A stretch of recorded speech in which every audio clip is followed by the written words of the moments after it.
오늘 우리에게 주시는 하나님의 말씀입니다. 신약성경 사도행전 2장 42절 말씀입니다.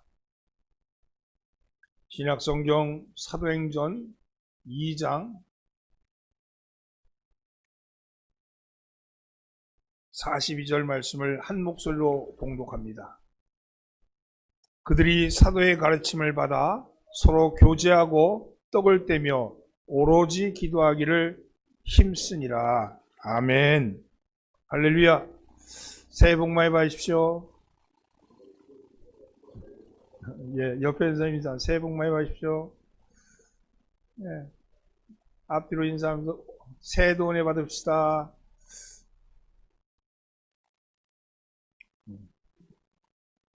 신축년 새해도 하나님의 형통하심이 우리의 삶 속에서 이루어지기를 소원합니다. 오늘은 좋은 교회가 되는 길이라는 말씀의 제목을 가지고 함께 은혜를 나눠보고자 합니다. 1월을 영어로는요, 자니월이라고 합니다. 이 자니월이는 야누스라는 이름에서 유래한 그런 말입니다. 그리스 신화에 나오는 야누스 신은 시작의 신이기 때문입니다. 야누스 신은 얼굴이 두 개입니다. 얼굴이 앞에도 있고 뒤에도 달려 있어요. 근데 앞에 얼굴은 미래를 바라보는 얼굴이고 뒤에 얼굴은 과거를 바라보는 얼굴입니다. 어디를 바라보느냐에 따라서 그래서 그의 삶의 자세가 틀려지죠.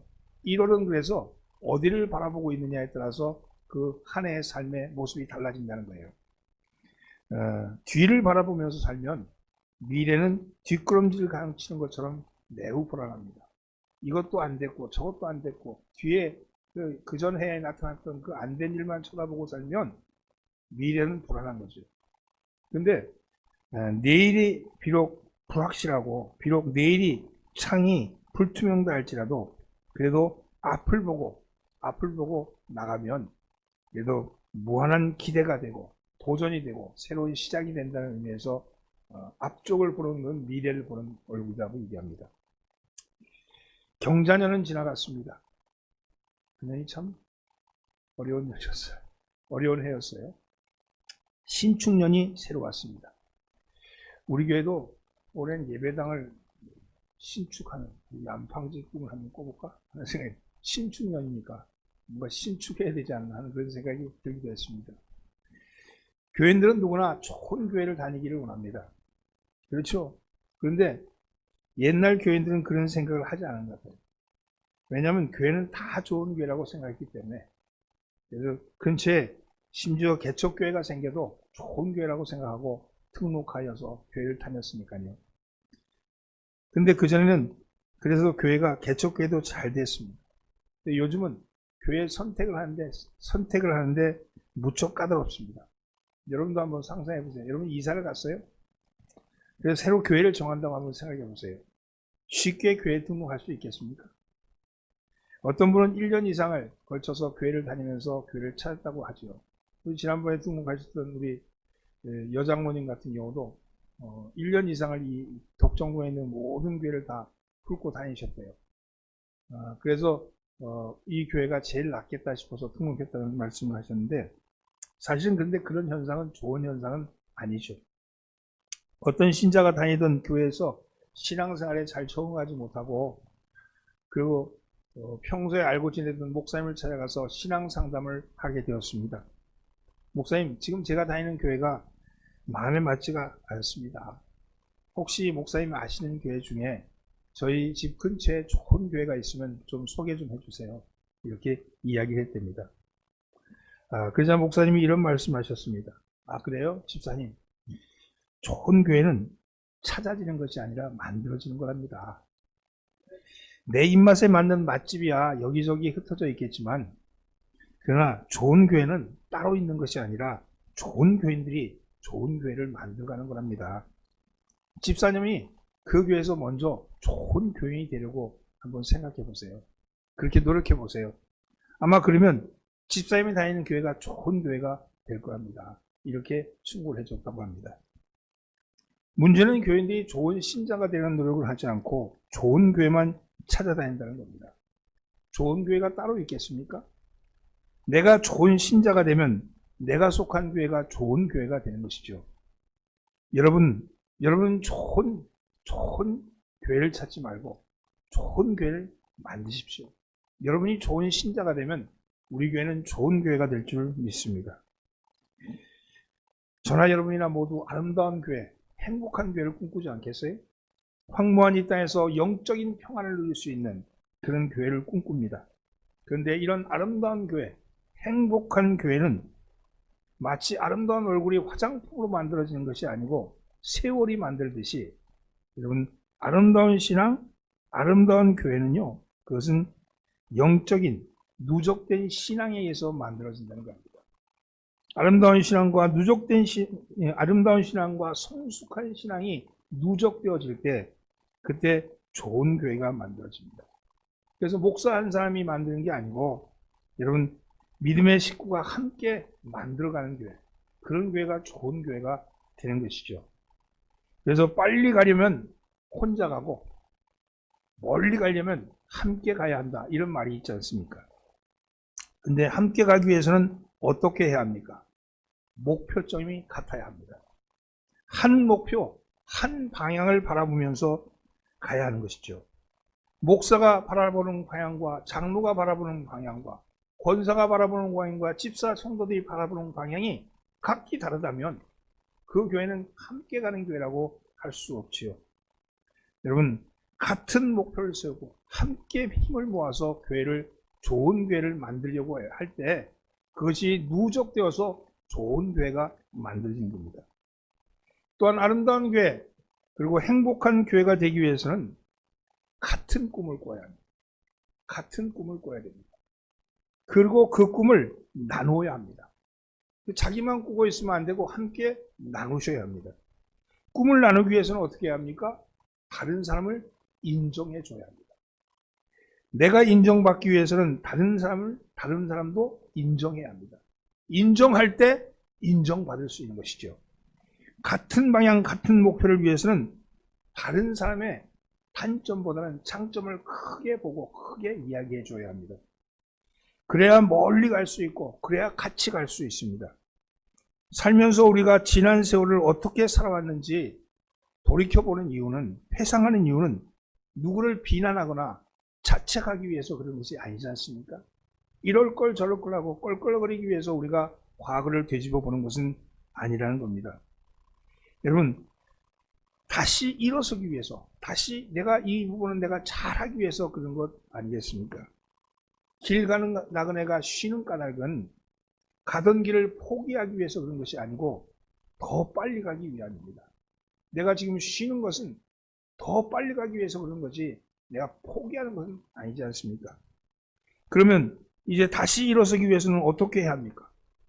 역사적으로 교회들이 침체가 되고 어려웠을 때, 그럴 때마다 다시 보는 경우가 바로 초대교회의 모습입니다. 처음 교회의 모습이 어떠했던가를 돌아보면서 그랬지, 우리가 그 부분에 우리 이쪽 부분에 너무 집중하다 보니까 그걸 잃어버렸지. 그래서 다시 그 처음 교회, 초대교회를 살펴보는 것이죠. 우리 교회가 지금 침체되었다면 다시 신앙 안에서 재충전하기 위해서는 어떻게 해야 하는가가 바로 처음 교회, 초대교회 안에 답이 있는 것이죠. 그리고 그 답은 바로 오늘 본문의 말씀입니다. 함께 봉독하겠습니다. 그들이 사도의 가르침을 받아 서로 교제하고 떡을 떼며 오로지 기도하기를 힘쓰니라. 여러분, 이 말씀에서 중요한 것은 첫 번째는 사도의 가르침을 받는 것, 두 번째는 서로 교제하는 것, 세 번째는 떡을 떼는 것, 네 번째는 오로지 기도하기를 힘쓰는 것이다. 이렇게 말씀합니다. 오늘 이 네 가지가 하나로 모아지는 것이 뭐냐? 그것이 예배입니다. 이 네 가지가 하나로 모아지는 것이 예배입니다. 우리가 믿음으로 구원을 받아, 우리가 믿음으로 구원을 받아 그리스도를 닮아가는 것이 바로 성화의 삶을 사는 것이라면, 그 성화의 삶을 사는 것의 찬 모습, 구체적인 모습은 오늘 이 네 가지의 모습으로 나타나게 된다는 것이죠. 그것은 바로 예배를 통해서 나타나게 되어 있습니다. 우리는 예배를 통해서 그리스도를 본받고 그리스도를 닮아갈 수 있는 것이죠. 신앙생활의 핵심이 뭐겠습니까? 신앙생활의 가장 큰 핵심은 예수님이 내 안에, 내가 예수님 안에, 그 안에 사는 것 아니겠습니까? 바로 내가 예수님 안에, 예수님이 내 안에 사는 그 신비한 체험이 바로 이 예배를 통해서 이루어지는 것이죠. 우리는 예배를 통해서 주님의 임재를 경험해야 합니다. 멀리 함께 가기 위해서는 무엇보다도 그래서 예배의 회복이 매우 중요합니다. 한 방향을 보는 것도 바로 예배를 통해서 보는 것이고, 용서하고 포용하고 격려하고 사랑하는 것도 바로 예배를 통해서 하는 것이며, 예배를 통해서 성도의 교제가 이루어지고 하나님과의 온전한 소통이 이루어지며, 예배를 통해서 불화의 벽이 무너지고 마음의 철조망이 걷어집니다. 예배를 통해서 오해가 풀리고, 예배를 통해서 내 아집의 성이 무너져 내리는 것이 바로 이 예배를 통해서 이루어지는 것이죠. 예배는 신비의 경험이며, 예배는 하나님이 이곳에 와서 우리를 만나시는 자리이고, 예배를 통해서 우리의 삶에 활력을 얻는 힘을 재충전하는 충전소가 된다는 말씀입니다. 여러분, 그 예배를 그러면 어떻게 드려야 하는가? 구체적으로 예배의 모습은 어떠해야 하는가? 예배를 통해서 무엇을 알 수 있는가? 내용이 무엇인가? 오늘 그 말씀이 오늘의 말씀입니다. 첫째는요, 따라해보세요. 사도의 가르침을 받자. 여러분은 사도의 가르침을 받아야 합니다. 교회는 사도의 가르침을 받는 곳입니다. 성도는 예배를 통해서 성경의 바른 가르침을 받아야 합니다. 바른 가르침을 받기 위해서는 가르치는 사람과 배우는 사람의 자세가 매우 중요합니다. 그 중에도 특별히 가르침을 받는 사람의 자세가 매우 중요합니다. 신앙생활에 3대 법칙이 있습니다. 그것은 바로 알고, 그리고 바로 믿고, 바로 행하자입니다. 바로 알고, 바로 믿고, 바로 행하는 것. 그것이 신앙생활의 핵심이죠. 그럼 바로 알고, 바로 믿고, 바로 행할 때 역사가 일어나는데, 바로 알기 위해서는 사도의 가르침을 바로 받아야 한다는 말씀입니다. 그리고 진정한 가르침은 설교 말씀을 통해서 들려오는 겁니다. 여러분, 오늘 제가 선포하는 이 말씀은요, 이미 여기 주보에 다 나와 있는 말씀이에요. 그리고 이 주보는 어저께 이미 다 배포를 했습니다. 읽으신 분도 있고 또 보는 분도 계실 겁니다. 그러나 여러분, 제 입에서 오늘 말씀이 선포되는 이 말씀은 여러분이 보고 있는 말씀이 아니고 여러분 들리는 말씀이고 내 영혼을 향한 말씀입니다. 똑같은 말씀인데 이 말씀이 볼 때와요, 들을 때는 전혀 다르다는 거예요. 여러분, 이런 거죠. 여러분, 하나님의 말씀 그러면 세 가지라 그랬잖아요. 하나님이 직접 하시는 말씀, 하나님 쓰여지는 말씀, 쓰여지는 말씀 성경이죠. 해석되는 말씀, 그건 설교입니다. 우리가 하나님의 말씀을 듣자 그렇게 얘기할 때 여러분, 그 말씀을 듣자고 얘기하는 것은요, 설교의 말씀, 해석되는 말씀을 듣는 거지요. 이 예배의 강단에서 선포되는 말씀은 하나님의 말씀입니다. 이 말씀은요, 여러분들 속에 들어올 때 각자 다르게 들어올 겁니다. 여러분, 오늘 똑같은 말씀을 전하는데 어떤 사람은 저 말씀에서 은혜 받고 어떤 사람은 이 말씀에서 은혜 받을 수 있죠. 그거는 누구도 모르는 겁니다. 여러분, 씨는 같은데요, 그 씨가 토양에 뿌려졌을 때 어떤 곳에 뿌려질 때는 무성하게 일어나지만 어떤 곳에는 바닥을 깔고 있는 그런 경우도 있죠. 같은 씨인데 여러분, 토양이 어떠해야 하는가 중요합니다. 여러분의 토양이 하나님의 말씀을 받아들이려는 그런 마음에, 아주 정말로 그 말씀을 쑥쑥 받아들이려는 그런 마음의 토양이 있을 때 그 말씀은 거기서 싹을 트게 되겠죠. 그러나 황량하고 그냥 지나가는 말씀이라면 아무리 좋은 하나님의 말씀이라 할지라도 나와는 상관없고 그 사람이 상관있는 말씀이 되고 만다는 겁니다. 여러분, 왜 그렇습니까? 왜 토양이 중요합니까? 왜 밭이 중요합니까? 여러분, 소년 사무엘이 사무엘아 사무엘아 하는 소리를 들었어요. 그래서 깜짝 놀라서 자다가 일어나서 엘리에게 달려갑니다. 제가 왔습니다. 그렇게 얘기하니까 내가 너를 안 불렀다. 또 두 번째 또 소리가 들렸어요. 또 갔는데도 안 불렀다. 세 번째 갔더니 얘기합니다. 엘리가 하나님 널 부르신 모양이다. 그러니까 소년 사무엘이 어떻게 합니까? 사무엘아 사무엘아 부르니까 사무엘이 이렇게 대답합니다. 주여 여호와여 말씀하옵소서. 종이 듣겠나이다. 종이 듣겠나이다. 오늘 하나님의 말씀을 듣겠나이다. 사도의 가르침을 받겠나이다.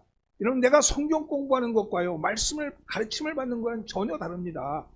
성경 공부는요, 내가 하는 거예요, 내가.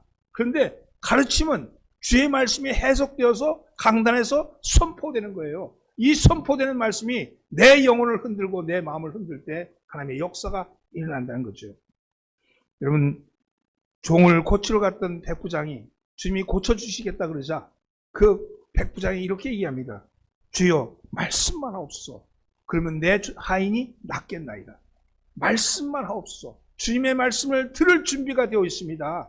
그러면 내가 그것은 이루어지는 것은 하나님이 하시는 겁니다. 이렇게 고백하는 이 백부장의 믿음을 이 유대 땅에서는 볼 수가 없는 귀한 믿음이라고 그렇게 말씀하지 않았습니까? 그렇습니다.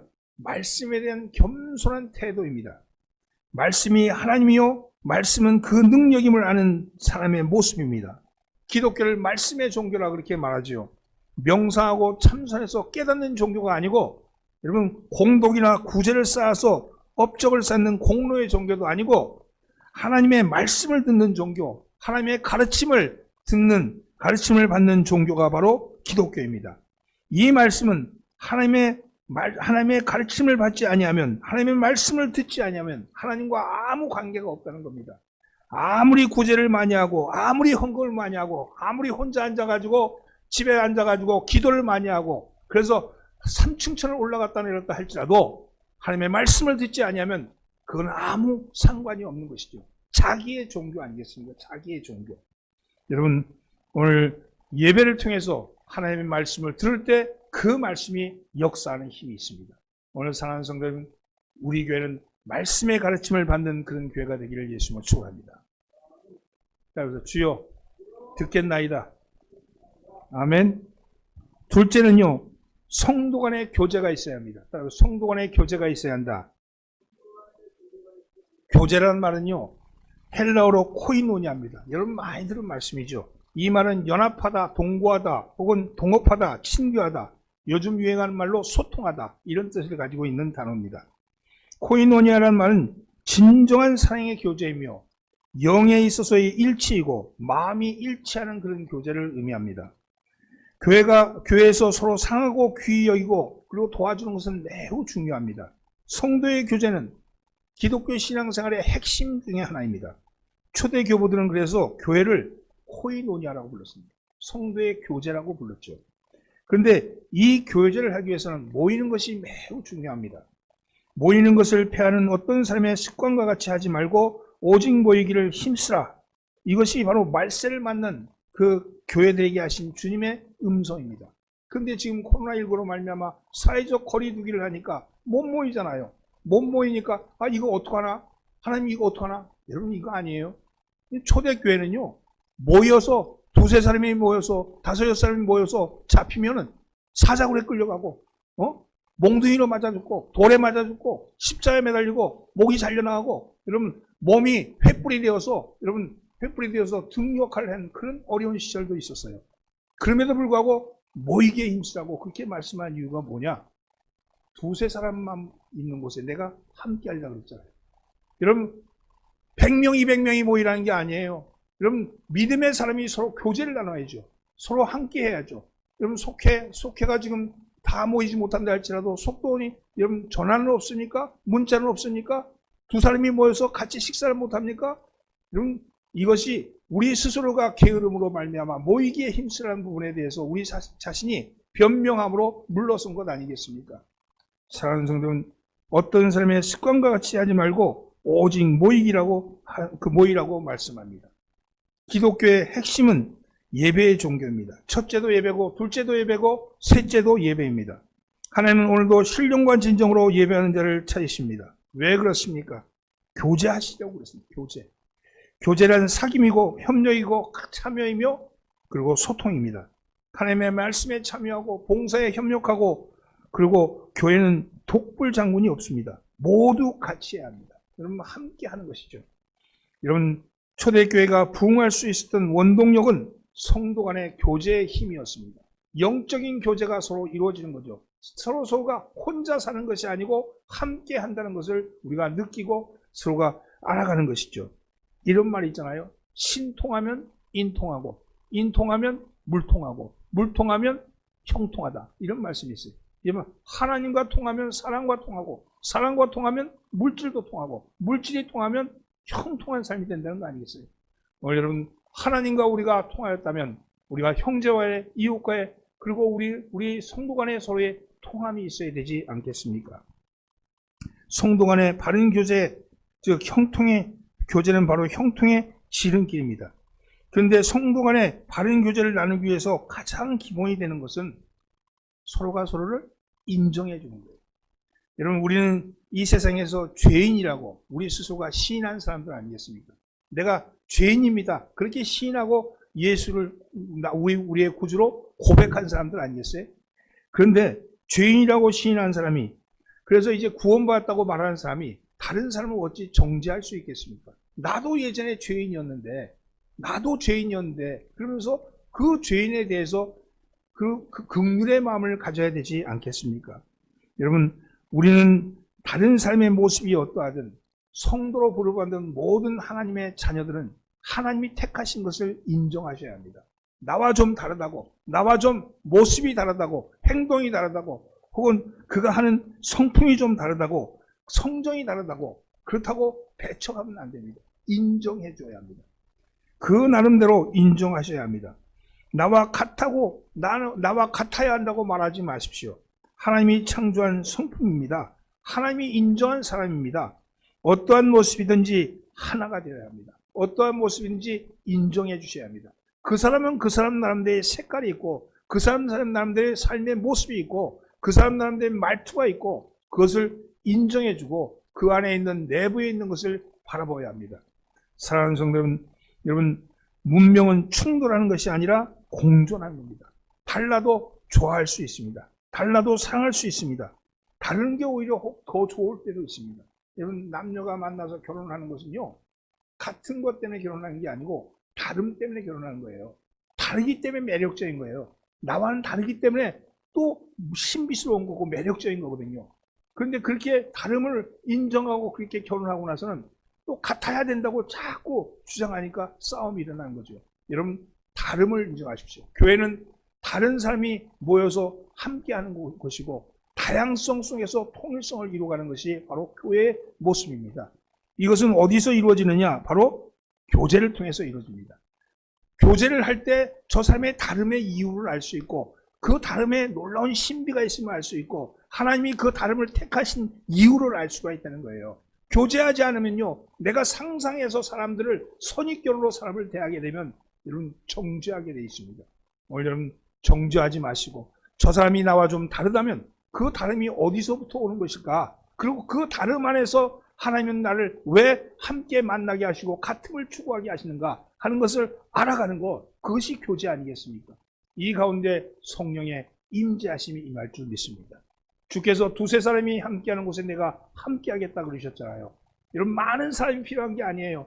두세 사람이 우리의 서로의 다름을 가지고 교제를 나누기 시작하면 여러분, 그 교제가 바로 예배를 통해서 하나가 되는 역사가 일어날 줄 믿습니다. 오늘 여러분, 하나가 되는 역사가 일어나기를 예수님으로 축원합니다. 옆에 있는 사람 인정하면서 당신의 다름을 인정합니다.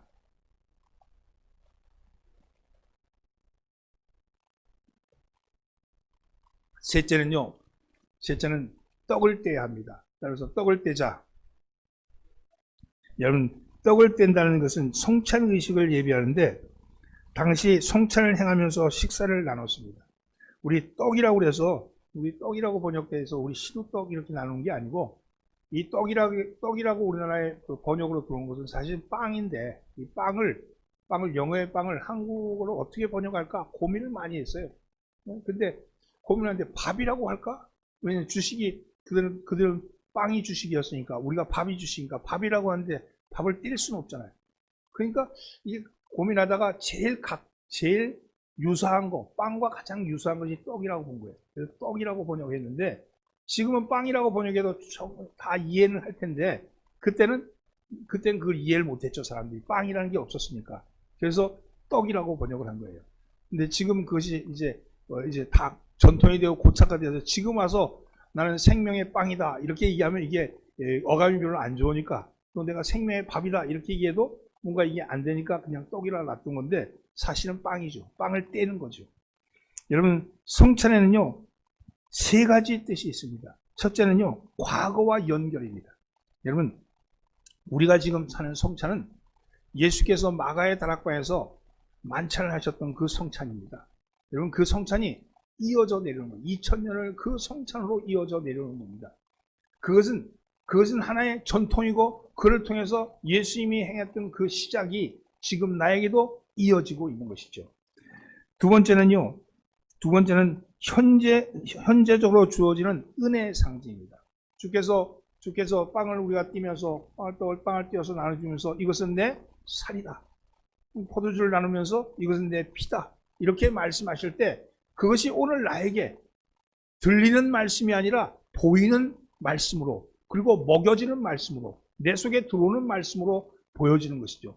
그 속에서 신비의 역사가 일어나는 거죠. 요즘 저는 성찬 받으면서 눈물 흘리는 사람 별로 많이 못 봤는데, 옛날에는요 다 성찬 받으면서 눈물 막 흘렸어요. 저도 있잖아요. 첫 세례 받고 성찬 받으면서 저도 모르게 눈물이 막 흐르더라고요.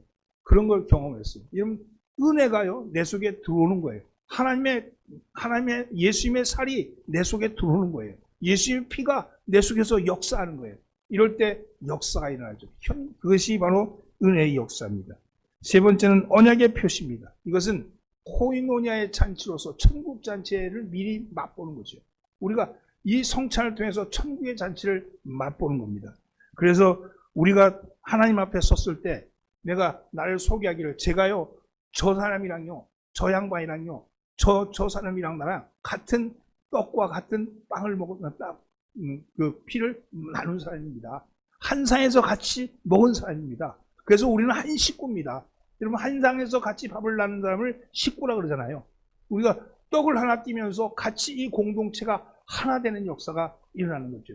오늘 성찬을 행하면서 이것은 주님의 살입니다. 이것은 주님의 피입니다. 그런데 그걸 그냥 한 사람에게 다 주는 게 아니고 떼서 나눠주듯이, 떼서 나눠줌으로 해서 그것이 하나가 흩어지면서 다 하나가 된 것 같이, 그래서 살이 하나가 되고 피가 하나가 된 것 같이 우리가 한 공동체가 되어가는 모습이 바로 성찬의 모습이죠. 이것은 하나됨의 모습입니다. 초대교회에서는 함께 식사하는 형태를 두 가지로 했는데, 하나가 성찬, 지금처럼 의식을 가지고 있는 성찬 의식이고, 또 하나가 애찬이었습니다. 이것은 아가페 잔치라고 얘기하는데, 믿는 사람들이 모여서 다 저녁 식사를 같이 나누는 거예요. 집에서 각자가 가지고 있는 음식들을 가지고 가지고 와서 그 가져온 것을 서로 나눠 먹는 겁니다. 그랬던 그 애찬의 모습은 정말 초대교회에 있어서는 굉장히 하나 되게 하는, 예배를 만드는 그런 모습이었죠. 그런데 그것이 불편해지고 어려워지니까 일주일에 한 번씩 우리가 점심 식사 나누는 것은 바로 그 애찬의 모습이겠죠. 그렇게 했던 그것이 지금은 코로나19로 말미암아 완전히 다 이렇게 닫아버린 그런 모습이지만, 그러나 이 성찬과 애찬의 모습은 하나됨을 만들기 위한 하나의 모습이라고 얘기할 수 있습니다. 교제 중에 가장 좋은 교제가 음식을 나누는 교제잖아요. 같이 식사하면 제일 마음이 통하잖아요. 우리가 어떤 사람이 소원했던 사람을 만났을 때, 그리고 오랜만에 만났는데 그래서 이야기를 서로 나누다 보니까 그 전에 오해도 풀리고, 그 전에 섭섭한 감정도 풀리고, 그리고 헤어질 때는 뭐라고 얘기합니까? 언제 다시 한번 식사 한번 합시다. 그렇게 얘기하지 않습니까? 여러분, 식사한다는 것은요, 평화의 상징이고 화해의 상징입니다. 여러분, 그래서 식사를 나눈다는 것, 떡을 띈다는 것은 바로 그런 의미에서 하나님의 역사가 일어나는 그런 예배의 행위라고 말씀할 수 있죠. 옆에 있는 사람 인사하시죠. 코로나 끝나고 식사 한번 합시다. 넷째는요, 기도에 힘써야 합니다.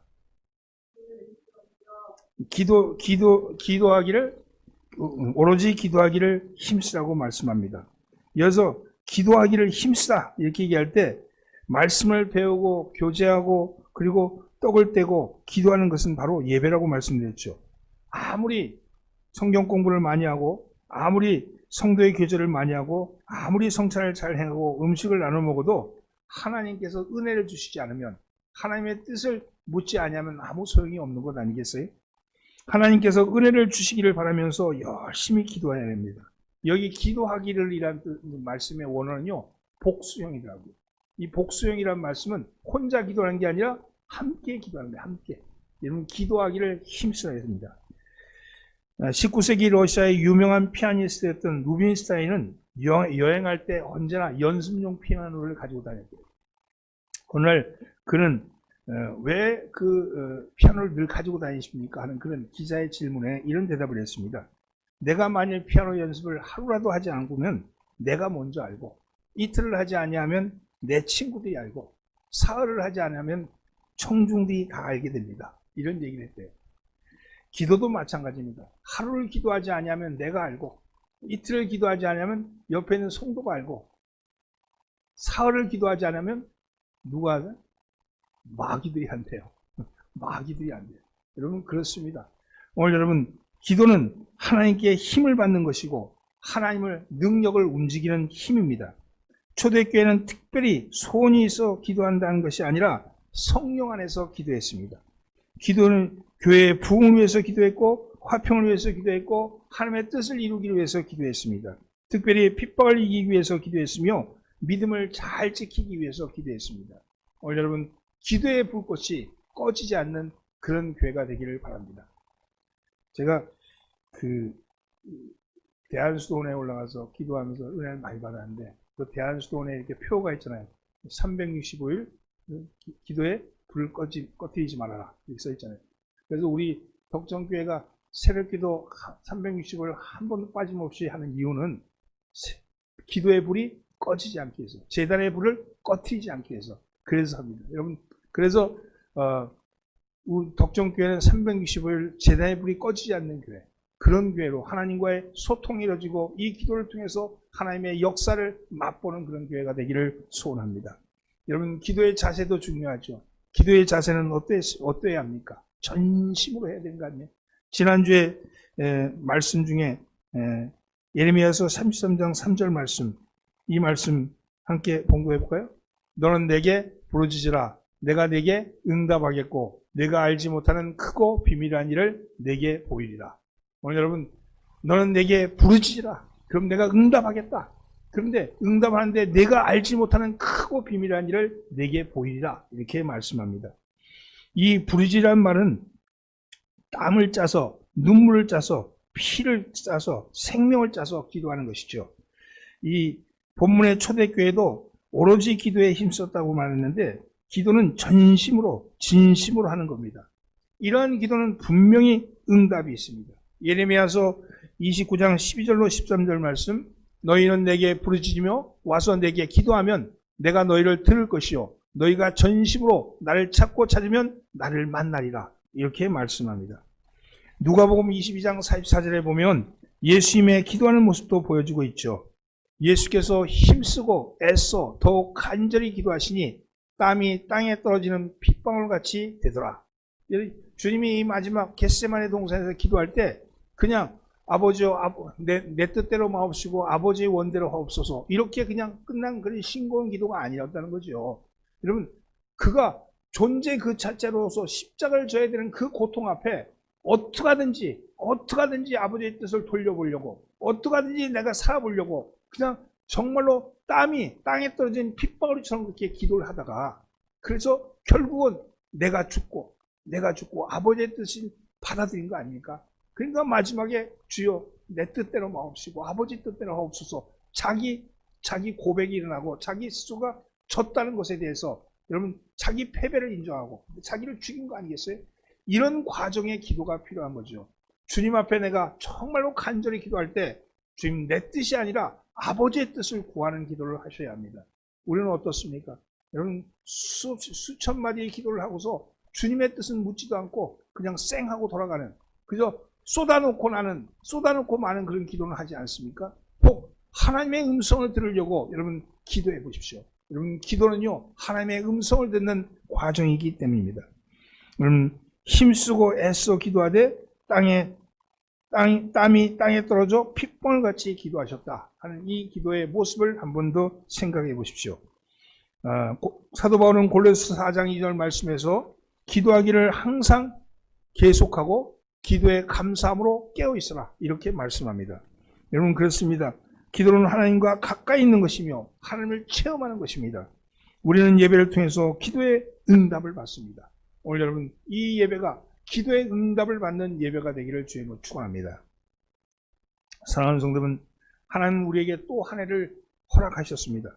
시간은 누구에게나 365일, 하루 24시간 누구에게나 주어지는 그런 공평하신 하나님의 선물입니다.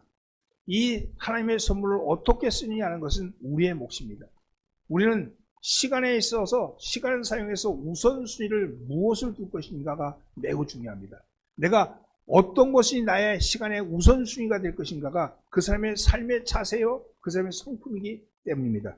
오늘 여러분, 여러분의 우선순위가 예배 드리는 것의 우선순위가 되기를 주님으로 축원합니다. 2021년을 시작하면서 우리는 다시금 하나님과의 바른 신앙의 회복을 다짐합니다. 바로 바른 예배를 드림으로 초대교회에서 누렸던 축복을 누리시는 우리가 되기를 원합니다. 오늘 여러분 그런 역사가 일어나기를 주님으로 축원합니다. 말씀을 정리합니다. 덕정교회가 좋은 교회가 되기 위해서는 먼저 우리 각자가 좋은 교인이 되어야 합니다. 좋은 교인이 되기 위해서는 우리 모두가 한 목표, 한 비전을 가져야 합니다. 그리고 그 비전을 서로 나누어야 합니다. 그러기 위해서는 각자를 인정하고 격려하고 서로에게 서로가 겸손해져야 합니다. 이런 것이 잘 드러나는 모습, 그것이 예배의 모습으로 드러날 것입니다.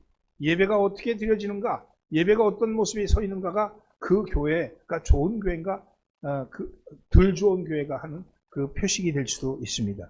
어떤 예배가 바른 예배겠습니까? 여러분, 말씀을 잘 받아들이는 예배. 두 번째는 성구 간의 교제가 활발한 예배. 그리고 주님의 몸이 나눠지는 교회, 예배.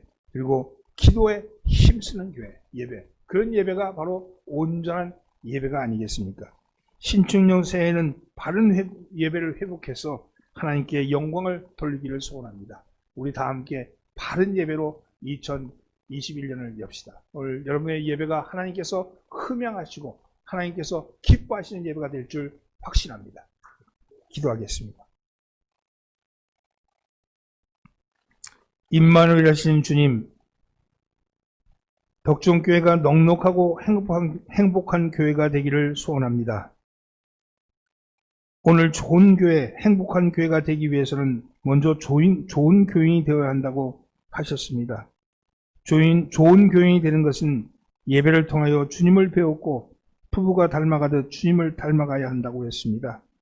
그러기 위해서는 주님의 말씀을 들어야 하는데 주님, 저희의 귀가 잘 들릴 수 있게끔 열어주시옵시고 형제의 마음을 헤아릴 수 있게끔 통큰 마음을 주시오며 성도 간의 나눔에 풍성한 손을 갖게 하옵소서.